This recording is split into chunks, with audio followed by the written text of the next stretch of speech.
اللهم اغفر للمؤمنين والمؤمنات والمسلمين والمسلمات. اللهم اغفر لجميع موتى المسلمين الذين شهدوا لك بالوحدانية ولنبيك بالرسالة وماتوا على ذلك. اللهم اغفر لهم وارحمهم وعافهم واعف عنهم وأكرم نزلهم ووسع مدخلهم واغسلهم بالماء والثلج والبرد ونقهم من الذنوب والخطايا كما ينقى الثوب الأبيض من الدنس. اللهم وأنزل على قبورهم الضياء والنور والفسحة والسرور وجازهم بالإحسان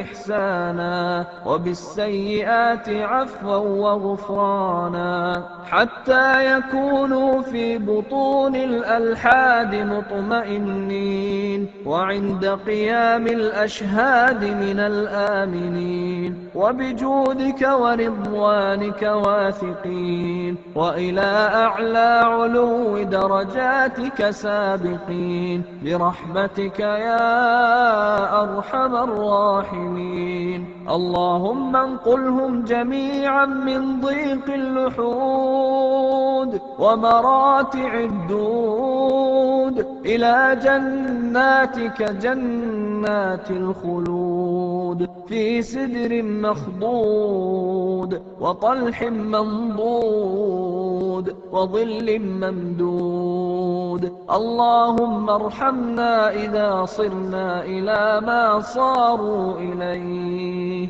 تحت الجنادل والتراب وحدنا يا ذا الجلال والإكرام. اللهم إنا نسألك من الخير كله عاجله وآجله ما علمنا منه وما لم نعلم ونعوذ بك من الشر كله عاجله وآجله ما علمنا منه وما لم نعلم. اللهم إنا نسألك من خير ما سألك منه عبدك ورسولك محمد صلى الله عليه وسلم